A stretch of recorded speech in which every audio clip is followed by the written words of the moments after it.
Gremlins is a 1984 American horror comedy film directed by Joe Dante, released by Warner Brothers. The film is about a young man who receives a strange creature called a mogwai as a pet, which then spawns other creatures who transform into small, destructive, evil monsters. The story was continued with a sequel, Gremlins 2, The New Batch, released in 1990. Unlike the lighter sequel, the original Gremlins opts for more black comedy, which is balanced against a Christmas-time setting. Both films were the center of large merchandising campaigns. Steven Spielberg was the film's executive producer and a screenplay was written by Chris Columbus.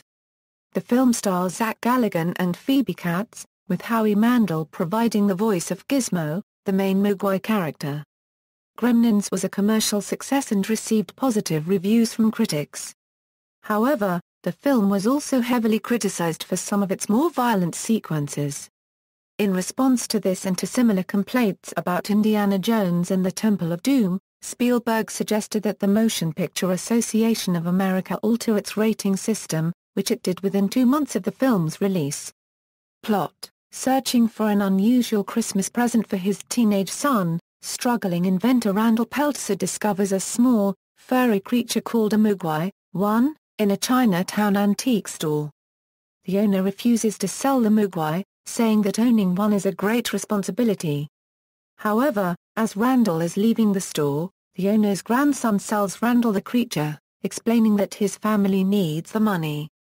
There are 3 specific instructions for looking after mogwai: never expose it to bright light, never get it wet, and, most importantly, no matter how much it cries or begs, never, ever feed it after midnight. Randall takes the mogwai to his family in the town of Kingston Falls. Being an inventor, he names it Gizmo. Randall gives Gizmo to his son Billy and tells him the 3 rules he must obey. A glass of water is accidentally spilled on Gizmo, causing him to convulse and produce 5 new mogwai from his own body. Their temperament is very different from Gizmo's. They torment the family's pet dog. One of the new mogwai, dubbed Stripe for his white quiff of hair, acts as their leader and is very hostile to Gizmo. Wanting to learn more, Billy takes one of the mogwai to his science teacher, Mr. Hansen.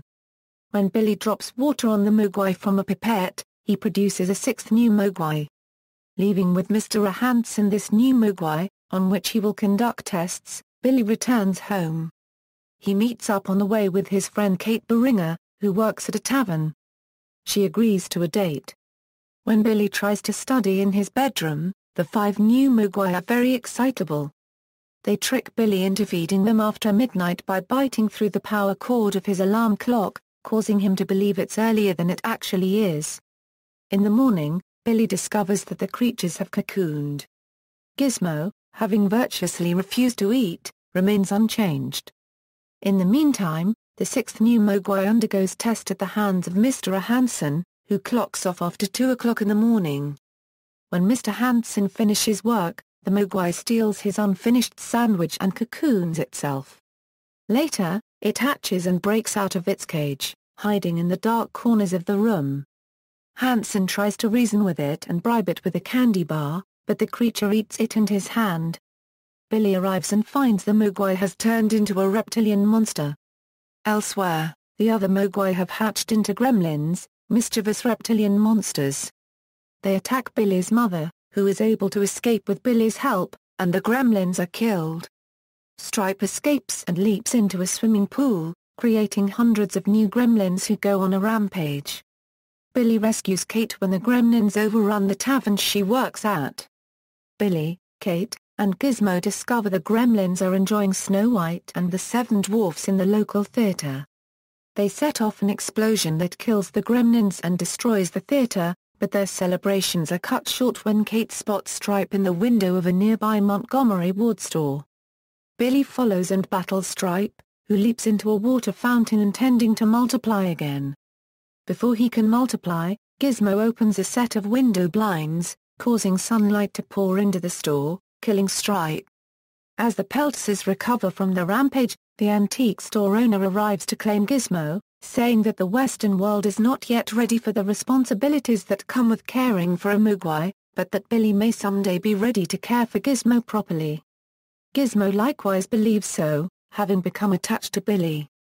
Cast: Zach Galligan as William Billy Peltzer, Phoebe Katz as Kate Beringer, Hoyt Axton as Randall Rand Peltzer, Frances Lee McCain as Lynn Peltzer, Corey Feldman as Pete Fountaine, Key Luke as Mr. Wing, John Louis as Mr. Wing's grandson, Dick Miller as Murray Futterman, Jackie Joseph as Sheila Futterman, Polly Holliday as Mrs. Ruby Deagle, Judge Reinhold as Gerald Hopkins, Edward Andrews as Mr. Roland Corbin, Glyn Turman as Mr. Roy Hansen, Belinda Bileski as Mrs. Joe Harris, Scott Brady as Sheriff Frank, Jonathan Banks as Deputy Brent, Harry Carey, Jr. as Mr. Anderson, Chuck Jones as Mr. Jones, Kenny Davis as Dory, Nicky Katt and Tracy Wells as schoolchildren, Mushroom as Barney, voices, Frank Welker as Stripe, Howie Mandel as Gizmo, Don Steele as Rockin' Ricky Rialto, Marvin Miller as Robbie the Robot, Gremlin vocal effects provided by Michael Winslow, Bob Bergen, Frederick Newman, Peter Cullen, Mark Dodson, Bob Holt, and Michael Sheehan. Cameos: Steven Spielberg as man riding recumbent bicycle, Jim Mackrell as TV news reporter, Jerry Goldsmith as man in phone booth, William Shalett as Father Bartlett, Chuck Jones as Billy's drawing mentor. Production, background: Gremlins was produced at a time when combining horror and comedy was becoming increasingly popular. According to Professor Noel Carroll, Ghostbusters, released the same weekend as Gremlins, and the comic strip The Far Side also followed this trend. Carroll argued that there was now a new genre emphasizing sudden shifts between humorous and horrific scenes, drawing laughs with plot elements that have been traditionally used to scare. Older popular fiction also blended humor with horror, such as the films Bride of Frankenstein and Abbott and Costello Meet Frankenstein, as well as the 1960s TV series The Addams Family and The Munsters. The notion of gremlins was first conceived during World War II, when mechanical failures in aircraft were jokingly blamed on the small monsters. The term gremlins also entered popular culture as children's author Roald Dahl published a book called The Gremlins in 1943, based on the mischievous creatures. Walt Disney considered making a film of it. A Bugs Bunny cartoon of the era has him battling a gremlin on an airplane. Joe Dante had read The Gremlins, and said that the book was of some influence on his film. In 1983, Dante publicly distanced his work from earlier films, explaining, "Our gremlins are somewhat different. They're sort of green and they have big mouths and they smile a lot and they do incredibly, really nasty things to people and enjoy it all the while." Initial stages: the story of Gremlins was conceived by Chris Columbus. As Columbus explained, his inspiration came from his loft, when at night, what sounded like a platoon of mice would come out, and to hear them skittering around in the blackness was really creepy. He then wrote the original screenplay as a spec script to show potential employers that he had writing abilities. The story was not actually intended to be filmed until Steven Spielberg took an interest in turning it into a film. As Spielberg explained, "It's one of the most original things I've come across in many years, which is why I bought it." After deciding to executive produce the film, Spielberg chose Dante as his director because of his experience with horror comedy. Dante had previously directed The Howling. However, in the time between The Howling and the offer to film Gremlins, he had experienced a lull in his career. The film's producer was Michael Finnell, who had also worked on The Howling with Dante. Spielberg took the project to Warner Brothers and co-produced it through his own company, Amblin Entertainment. The film's script went through a few drafts before a shooting script was finalized. The first version was much darker than the final film. Various scenes were cut, including one which portrayed Billy's mother dying in her struggle with the Gremlins, with her head thrown down the stairs when Billy arrives. Dante later explained the scene made the film darker than the filmmakers wanted. There was also a scene where the Gremlins ate Billy's dog, and a scene where the Gremlins attacked a McDonald's, eating customers instead of burgers. Also, instead of Stripe being a mogwai who becomes a gremlin, there was originally no mogwai named Stripe. Rather, Gizmo was supposed to transform into Stripe the gremlin. Spielberg overruled this plot element as he felt Gizmo was cute and that audiences would want him to be present throughout the film. A famous urban legend is referenced in the film. in which Kate reveals in a speech that her father died at Christmas when he dressed as Santa Claus and broke his neck while climbing down the family's chimney. After the film was completed, the speech proved to be controversial, and studio executives insisted upon its removal, because they felt it was too ambiguous as to whether it was supposed to be funny or sad. Dante stubbornly refused to take the scene out, saying it represented the film as a whole, which had a combination of horrific and comedic elements. Spielberg did not like the scene but, despite his creative control, he viewed Gremlins as Dante's project and allowed him to leave it in. A parody of this scene is featured in Gremlins 2, The New Batch. Casting: Phoebe Cates was cast as Kate, Billy's girlfriend, despite concerns that she was known for playing more risk or copyright parts, such as Linda Barrett in Fast Times at Ridgemont High. Spielberg urged the casting of the relatively unknown Zach Galligan as Billy because he saw chemistry between Galligan and Cates during auditions. Galligan later compared himself to Billy, saying he was a geeky kid, and that being in the film was really kind of a dream given what I get to do, what my character gets to do, blow up movie theaters, adding that he got to work with great people. In contrast to Galligan, many of the supporting actors and actresses were better known. Veteran actor Glyn Turman portrayed the high school science teacher whose study of a newborn mogwai leads to his death after it forms a cocoon and emerges as a vicious gremlin. Dick Miller, who was a regular in Dante's films, was another experienced actor on the set, playing a World War II veteran who first refers to the creatures as gremlins. Rand was played by Hoyt Axton, who was always the filmmaker's preferred choice for the role even though it was widely contested by other actors. Axton's experience included acting as the father in The Black Stallion, and he was also a country music singer-songwriter. After an introductory scene to Gremlins was cut, Axton's voice earned him the added role of the narrator to establish some context. Mr. Wing was played by Key Luke, a renowned film actor. Although in reality he was around 80 at the time of filming, and his character was very elderly, Luke's youthful appearance had to be covered by makeup. Corey Feldman, who after that time had primarily been in commercials, played Pete Fountaine, establishing his early credentials as a child actor. Polly Holliday, an actress best known for her role in Alice, played Mrs. Deagle. Dante considered the casting fortunate, as she was well known and he considered her to be talented. Two other well-known actors, Fast Times Judge Reinhold and character actor Edward Andrews, received roles that were significantly reduced after the film was edited. He played Billy's superiors at the bank. Special effects: some of the performances were shot on the backlot of Universal Studios in California. This required fake snow. Dante also felt it was an atmosphere that would make the special effects more convincing. As the special effects relied mainly on puppetry, the actors worked alongside some of the puppets. Nevertheless, after the actors finished their work for good, a great deal of effort was spent finishing the effects.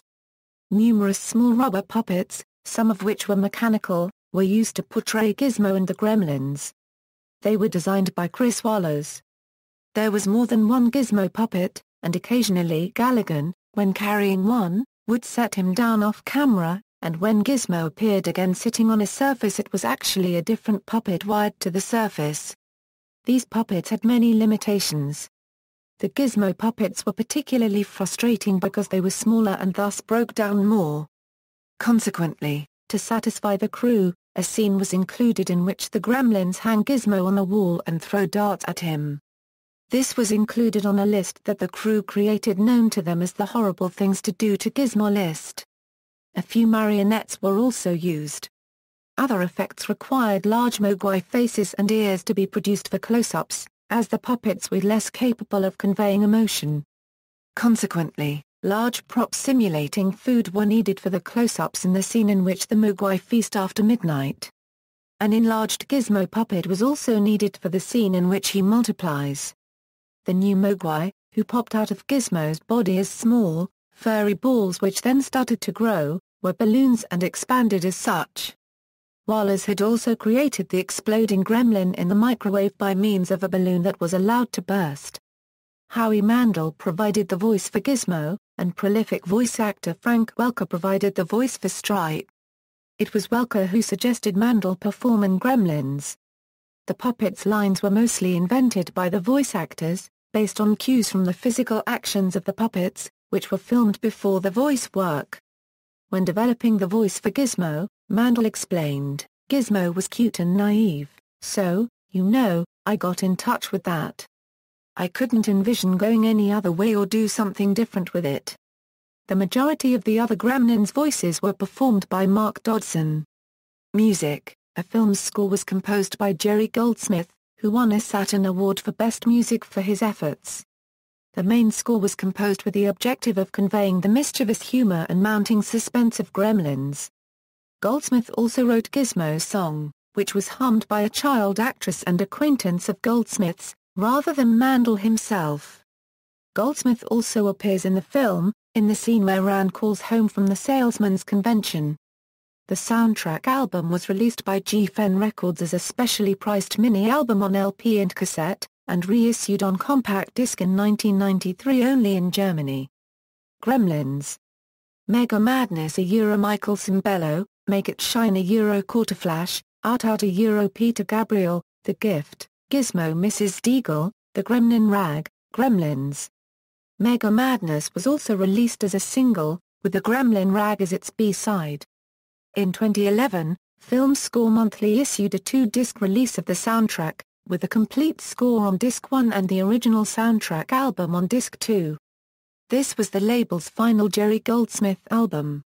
Disc 1, the film score, Fanfare in C/The Shop /The Little One 430, Late for Work 146, Mrs. Deagle That Dog 222, The Gift 145, First Aid 217, Spilt Water 302, A New One 110, The Lab /Old Times 235, The Injection 256, Snack Time /The Wrong Time 149, The Box 124, First Aid 139, Disconnected /Hurry Home 103, Kitchen Fight 406, Dirty Linen 043, The Pool 107, The Plow /Special Delivery 116, High Flyer 222, Too Many Gremlins 206, No Santa Claus 327, After Theater 139, Theater Escape /Stripers Loose /Toy Department /No Gizmo 436, The Fountain /Stripes Death 542,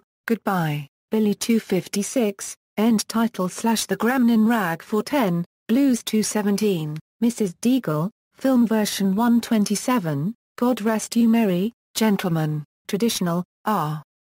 Alexander Courage 112, After Theater, with Silent Night 136, After Theater, without Silent Night 136, Rabbit Rampage, Milt Franklin 047, The Gremlin Rag, Full Version 335, Gizmo's New Song 035, Gizmo's Trumpet 030 tracks 26 €34 are listed as bonus tracks. Disc 2, 1984 soundtrack album, Gremlins.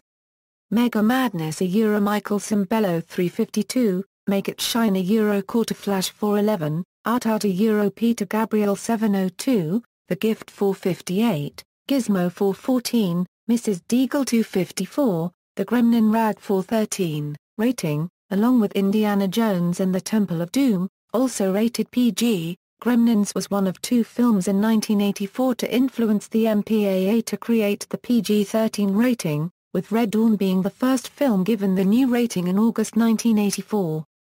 The scene in which a gremlin explodes in the microwave was particularly influential to the idea that some films too light to be rated or are still too mature to be rated PG. The change to the rating system was not insignificant. The rating PG-13 turned out to be appealing to some film patrons, as it implied some excitement without being too explicit. Reception. Critical reception. Film critics' reviews of Gremlins were mostly positive. Roger Ebert approved of the film, declaring it to not only be fun, but also a sly series of send-ups, effectively parodying many elemental film storylines. In his opinion, Gremlins did this partly through depictions of mysterious worlds and tyrannical elderly women. Ebert also believed the rule in which a mogwai cannot eat after midnight was inspired by fairy tales, and that the final scenes parody the classic horror films. He connected Kate's speech about her father with the great tradition of 1950s sick jokes. Conversely, Leonard Maltin disapproved of the film, and his view was made clear in remarks he made on the television show Entertainment Tonight. He called the film icky and gross. He later wrote that despite being set in a picture postcard town, and blending the feel of It's a Wonderful Life with that of The Blob, the film is negated by too vivid violence and mayhem, giving the film 2 out of 4 stars. Maltin later made a cameo appearance in Gremlins 2, repeating his criticisms of the original on film, as an in-joke, before being throttled by the creatures. He later gave the second film a more positive rating, 3 out of 4 stars. While some critics criticized the film's depictions of violence and greed such as death scenes, Kate's speech, and the Gremlins' gluttony for lacking comic value, scholar Charlotte Miller instead interpreted these as a satire of some characteristics of Western civilization, suggesting that Westerners may take too much satisfaction from violence. Gremlins can also be interpreted as a statement against technology, in that some characters, such as Billy's father, are overly dependent on it. In contrast, Mr. Wing is shown to have a strong distaste for television. Kirkpatrick Sale also interpreted Gremlins as an anti-technology film in his book Rebels Against the Future. Another scholar suggested that the film is meant to express a number of observations of society by having the Gremlin characters shift in what they are meant to represent. At different times, they are depicted as teenagers, the wealthy establishment, or fans of Disney films. Another scholar drew a connection between the microwave scene and urban legends about pets dying in microwave ovens. He described the portrayal of this urban legend in the film as successful, but that meant it seemed terrible. This is indeed a scene that is thought of as being one of the film's most violent depictions, with even Roger Ebert expressing some fear in his review that the film might encourage children to try similar things with their pets. Gremlins has been criticized for more than its depictions of violence. One BBC critic wrote in 2000 that the plot is thin and the pacing is askew. However, that critic also complimented the dark humor contrasted against the ideal Christmas setting. In 2002, another critic wrote that in hindsight, Gremlins has corny special effects, and that the film will tend to appeal to children more so than to adults. He also said the acting was dull. Despite the initial mixed criticism, Gremlins has continued to receive critical praise over the years. It currently holds an 84% certified fresh rating on the review aggregate website Rotten Tomatoes, and is considered by many as one of the best films of 1984. Box office. Financially, Gremlins was a commercial success. Produced on an $11 million budget, it was more expensive than Spielberg had originally intended, but still relatively cheap for its time. The trailer introduced the film to audiences by briefly explaining that Billy receives a strange creature as a Christmas present, by going over the 3 rules, and then coming out with the fact that the creatures transform into terrible monsters. This trailer showed little of either the mogwai or the Gremlins. In contrast to this, other advertisements concentrated on Gizmo, overlooked the Gremlins and made the film look similar to Spielberg's earlier family film E.T. The Extraterrestrial. Gremlins was released into North American theaters on June 8, 1984, the same day as Ivan Reitman's Ghostbusters. Gremlins ranked second, with $12.5 million in its first weekend, $1.1 million less than Ghostbusters. By the end of its American screenings on November 29, it had grossed $148,168,459 domestically. This made it the 4th highest-grossing film of the year, behind Beverly Hills Cop, Ghostbusters, and Indiana Jones and the Temple of Doom. In August 1984, it opened in Argentina and Spain, and in October it premiered in West Germany. Screenings began in Mexico, Australia, and much of the rest of Europe in December. Since Gremlins had an international audience, different versions of the film were made to overcome cultural barriers. Mandel learned to speak his few intelligible lines, such as bright light, in various languages, including German. Regional music and humor were also incorporated into foreign language versions. Dante credited this work as being one of the factors which helped to make Gremlins a worldwide success. However, many critics questioned the summer release date of the film in America, as the film takes place during the Christmas holiday season, causing them to comment that it should have had a Christmas release date instead. In addition to this, there were also complaints from audiences about the violence depicted in the film. These complaints were particularly present in people who had brought their children to see the film, many of whom walked out of the theater before the film had ended. Dante admitted to reporters later that the idea of taking a 4-year-old to see Gremlins, thinking it's going to be a cuddly, funny animal movie and then seeing that it turns into a horror picture, I think people were upset. They felt like they had been sold something family-friendly and it wasn't entirely family-friendly. A film became available to audiences again when it was brought back to theaters on August 30, 1985. This additional release brought its gross up to $153,083,102.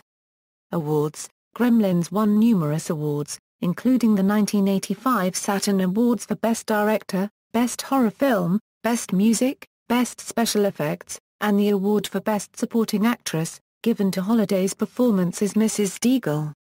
The film also won Germany's Golden Screen Award and the 1985 Young Artist Award for Best Family Motion Picture. Corey Feldman, who played Billy's young friend, was also nominated for the Young Artist Award for Best Young Supporting Actor in a Motion Picture Musical, Comedy, Adventure or Drama. Home media. Gremlins was released on VHS in 1985, and made $79,500,000 in video rental stores. The film was released on DVD in 1997, and again in 1999. On August 20, 2002, a special edition DVD was released, which featured cast and filmmakers' commentary and deleted scenes. A 25th anniversary Blu-ray edition was released on December 1, 2009. Allegations of racism. Since its release, some people have criticized Gremlins as being culturally insensitive. Some observers have argued that the film presents Gremlins as African Americans. In Ceramic Uncles and Celluloid Mummies, Patricia Turner writes that the Gremlins reflect negative African American stereotypes in their dress and behavior. They are shown devouring fried chicken with their hands, listening to black music, breakdancing, and wearing sunglasses after dark and newsboy caps, a style common among African American males in the 1980s. Merchandising. Toys and games, with its commercial themes, particularly the perceived cuteness of the character Gizmo, Gremlins became the center of considerable merchandising. Due to this, it became part of a rising trend in film, which had received a boost from Spielberg's E.T. The Extraterrestrial. Manufacturers including LJN produced versions of Gizmo as dolls or stuffed animals. Both Gizmo and the Gremlins were mass-produced as action figures, and Topps printed trading cards based upon the film. A product placement deal with fast food chain Hardee's also led to a series of 5-book and cassette/45 records adaptations of the film's story. Starting in the early 2000s, companies such as John Planning and the National Entertainment Collectibles Association produced all new Gremlins toys and collectibles. Video games. Action-oriented video games. Several officially licensed video games based on the film have been produced. One of the first was Gremlins, released by Atari for their 2600 console. Atari released a completely different game also called Gremlins for the Atari 5200 console. Although this version went to manufacturing in 1984, the turmoil surrounding Jack Tramiel's takeover of Atari's consumer business resulted in it not being released until 1986. In the 2000s, more games were released. Gremlins, Unleashed was released on Game Boy Color in 2001. The game was about Gizmo trying to catch Stripe and 30 other gremlins, while the Gremlins also try to turn Gizmo into a gremlin. Both Gizmo and Stripe are playable characters in the game. Gremlins, Stripe vs. Gizmo, with both Gizmo and Stripe as playable characters, was released in 2002. Gremlins, The Adventure, at the time of the film's release, an interactive fiction game based on scenes from the film, entitled Gremlins, The Adventure was released for various home computers. including the Acorn Electron, the BBC Micro, the Commodore 64 and the ZX Spectrum. The game was written by Brian Howarth for Adventure Soft and was text-based, with full-color illustrations on some formats. Novelization. The film was also the basis for a novel of the same name by George Gipe, published by Avon Books in June 1984. The novel offered an origin for mogwai and gremlins as a prologue. Supposedly, mogwai were created as gentle, contemplative creatures by a scientist on an alien world. However, it was discovered that their physiology was unstable. The end result was that only 1 in 10,000 mogwai would retain their sweet, loving demeanor. The rest would change into creatures that the novel referred to as mischievous. The minority mogwai are all but immortal by human standards, though Gizmo explains to Stripe that if he were to undergo the transformation himself, he would become like the others, short-lived and violent. This origin is unique to the novel but is referred to in the novelization of Gremlins 2 by David Biscoff. No definitive origin for mogwai or gremlins is given in either Gremlins film. In addition to this, Gremlins brand breakfast cereal was produced by Ralston for a few years concurrent to and after the first film was released in 1984. The front of the cereal box featured Gizmo, and inside were decals of the malevolent Gremlins, including Stripe. Legacy. The film not only spawned the sequel, Gremlins 2, The New Batch, and an advertisement for British Telecom, but is believed to have been the inspiration for several unrelated films about small monsters. These include Critters, Ghoulies, Troll, Hobgoblins, and Munchies. Many of these films were not critical successes, and Hobgoblins was lampooned on the television series Mystery Science Theater 3000. The anime Pet Shop of Horrors has also been compared to Gremlins. There were rumors that the talking doll Phoebe was so similar to the character Gizmo that Warner Brothers was considering a lawsuit in 1998. But Warner representatives replied that this was not true. In music, the Scottish post-rock band Mogwai are named after the film's creatures. As for the reason for the band chose this as their name, their guitarist, Stuart Braithwaite, comments that it has no significant meaning and we always intended on getting a better one, but like a lot of other things we never got round to it. Welsh singer-songwriter Rod Thomas performs under the name Bright Light, which is itself a direct quote from the film. Reboot. Vulture reports that Warner Bros. Pictures is negotiating with Steven Spielberg a unregistered trademark Amblin Entertainment to reboot the Gremlins franchise. Seth Grahame-Smith has been tapped to produce alongside David Katzenberg. See also, Warner Bros. Classics and Great Gremlins Adventure, 2 defunct amusement rides themed after the film, references. External links. Gremlins at the Internet Movie Database, Gremlins at AllMovie, Gremlins at Box Office Mojo, Gremlins at Rotten Tomatoes, Gremlins in the Mix, a article on Gremlins and genre blending.